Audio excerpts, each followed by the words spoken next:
सिंह के बेटे मानवेंद्र सिंह, जो एक जमाने में इंडियन एक्सप्रेस के संवाददाता हुआ करते थे, याद करते हैं। मेरे एक मित्र थे उस समय आर्मी हेडक्वार्टर्स में। मोबाइल मेरे पास था नहीं, ना उनके पास था मोबाइल। उन्होंने मुझे लैंडलाइन पर फोन करा, घर पे मिलना है शाम को, और मैं उनके घर पे गया।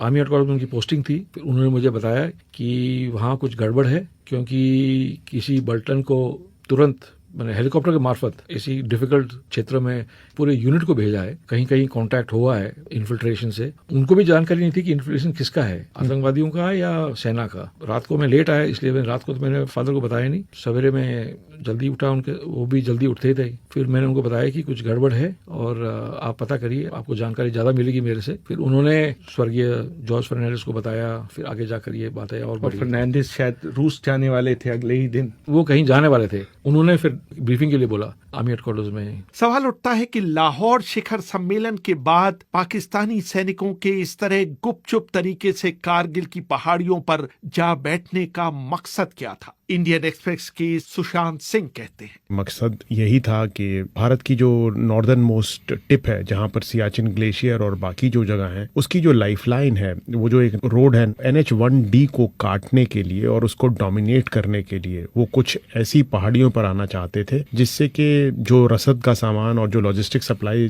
के लिए जो कॉन्वॉयज जाते हैं, वो सियाचिन की तरफ ना जा पाए और इंडिया को शायद सियाचिन छोड़ना पड़ जाए। इस बात का शायद मुशर्रफ को बहुत बुरा लगा था कि भारत ने सियाचिन पे कब्जा किया था 1984 में, और उस वक्त मुशर्रफ जो उनकी पैरा कमांडो फोर्स है SSG के में एक यंग मेजर थे, और उन्होंने कई बार उस जगह को खाली कराने की कोशिश भी की, पर वो सक्सेसफुल नहीं हुए। जब भारतीय नेतृत्व को मामले की गंभीरता का पता चला तो उनके पैरों तले जमीन निकल गई। भारतीय प्रधानमंत्री अटल बिहारी वाजपेयी ने पाकिस्तानी प्रधानमंत्री नवाज शरीफ को फोन मिलाया। पाकिस्तान के पूर्व विदेश मंत्री खुर्शीद महमूद कसूरी अपनी आत्मकथा neither a hawk nor a dove में लिखते हैं, वाजपेयी ने शरीफ से शिकायत की कि आपने मेरे साथ बहुत बुरा सलूक किया है। एक तरफ आप लाहौर में मुझसे गले मिल रहे थे, दूसरी तरफ आपके लोग करगिल की पहाड़ियों पर कब्जा कर रहे थे। नवाज शरीफ ने कहा कि उन्हें इस बात की बिल्कुल भी जानकारी नहीं है। मैं परवेज मुशर्रफ से बात कर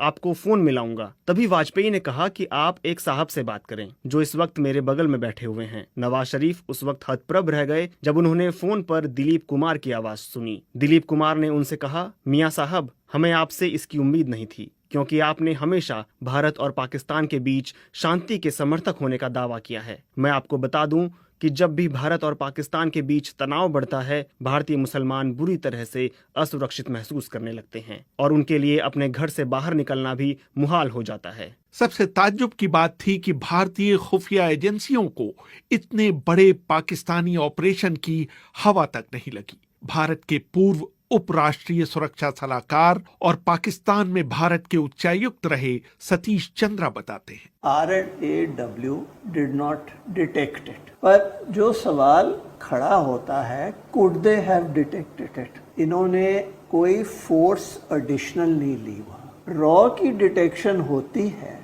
जबकि अगर आप फॉर्मेशंस मूव करोगे, तो उन्होंने तो एक या दो मैक्सिमम एडिशनल बटालियन उस एरिया में डाले। हमने बहुतों से इंटरव्यू की, IB से भी बात की हमने, तो IB ने कहा कि हमने देखिए 52 इनपुट्स या इतने इनपुट्स, उनने कोई नंबर दिए, ये दिखाता है कि ये किए। वो कैसी चीज़ें थी कि यहाँ पे ऑर्डिनेंस डंप हो रहा था, यहाँ पे थोड़ी बहुत मूवमेंट थी। हमने कहा कि भाई ये तो हर साल होता, जैसे कई लोकेशन पे हेलीकॉप्टर आए, वो हर साल आ रहे हैं। तो जैसे कहते हैं ना, स्मोकिंग गन एविडेंस कहीं नहीं था। हाँ, अगर फॉरवर्ड पोजीशंस पे फौज होती तो उनको नजर आता और डिटेक्ट होता। जहां पे फौजेज आगी थी और एक अफसर ने तो डिसोबे भी कर दिया ऑर्डर्स, उसने विड्रॉ नहीं किया, वहां पे कोई इन्फिल्ट्रेशन हुई नहीं।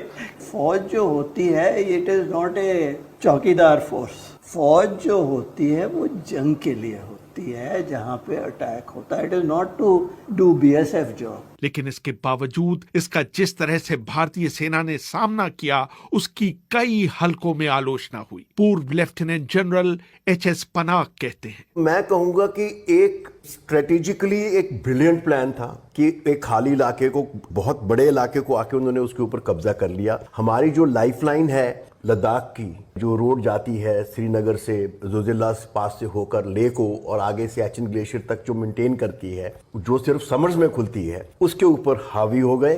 ये एक बहुत बड़ी अचीवमेंट थी उनकी, टैक्टिकली एक बहुत बड़ी सक्सेस थी उनकी, इस लेवल को आके कब्जा कर लिया। लेकिन स्ट्रैटेजिकली क्या के एंड में क्या होने वाला है, आगे क्या होगा, ये उन्होंने सोचा नहीं था। 3 मई से लेकर जून के पहले हफ्ते तक जो हमारी परफॉर्मेंस थी वो बिल्कुल बिलो पार थी, और मैं कहूंगा कि हमारी परफॉर्मेंस शर्मनाक थी पहले 1 महीने। उसके बाद जब 8 डिवीजन ने चार्ज लिया और फिर हमें थोड़ा सा उस बात का एहसास हो गया कि इस इलाके में कैसे ऑपरेट करना है, डेफिनेटली ये एक बहुत मुश्किल ऑपरेशन था, क्योंकि एक तो पहाड़ियां जो है उनके ऊपर उनका कब्जा, आप नीचे हो वो ऊपर है, ये सबसे मुश्किल ऑपरेशन होता है। जैसे कि आप आदमी सीढ़ियों के ऊपर खड़ा हुआ है, आप नीचे से चढ़ के उसको नीचे उतारने की कोशिश कर रहे हैं, और दूसरा ऑक्सीजन की कमी। तीसरी बड़ी बात ये थी कि कुछ हद तक हमारी ट्रेनिंग भी इस मामले में ऑफेंसिव में कमजोर थी। जनरल परवेज मुशर्रफ ने भी बार बार दोहराया कि उनकी नजर में ये एक बहुत अच्छा प्लान था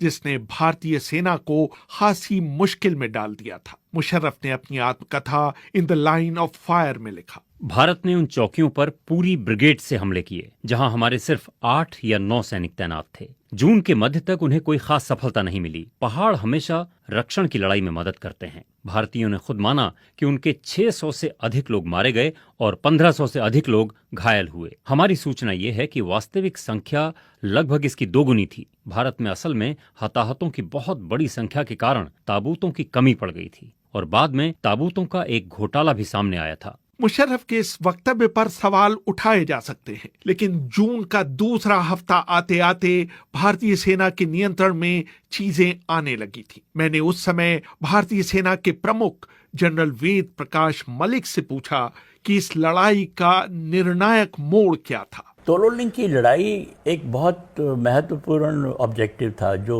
रोड को डोमिनेट कर रहा था, और उसमें 4-5 दिन की लड़ाई चलती रही। और तो और वो इतने नज़दीकी हम लड़ाई लड़के एक दूसरे को, वो लोग गालियां भी दे रहे थे, पत्थर के पीछे छुप के ऐसी बातें हो रही थी। कुछ उनके संगर भी थे, चाहे वो हाइट पर थे, पर हमारे जो जवान और अफसर थे उन्होंने छोड़ा नहीं। उसमें कुछ कैजुअल्टीज हमारी ज़्यादा हुई। 6 दिन तक तो हमको भी थोड़ा सा घबराहट सी थी कि भाई क्या होगा इसका, लेकिन जब वो सक्सीड किया उन्होंने, फिर उसके बाद में मुझे भरोसा हो गया अपनी ट्रुप्स के ऊपर, अपने ऑफिसर्स के ऊपर, और ठीक है अभी हम इनको काबू में कर लेंगे। ये लड़ाई करीब 100 किलोमीटर के दायरे में लड़ी गई, जहां करीब 1700 पाकिस्तानी सैनिक भारतीय सीमा के करीब 8 या 9 किलोमीटर अंदर घुस आए। इस पूरे ऑपरेशन में भारत के 527 सैनिक मारे गए और 1363 जवान आहत हुए। एक फौज में सेइंग होती है कि माउंटेन्स ईट्स ट्रूप्स। नॉर्मल जगह पर प्लेन्स में अटैकिंग फोर्स में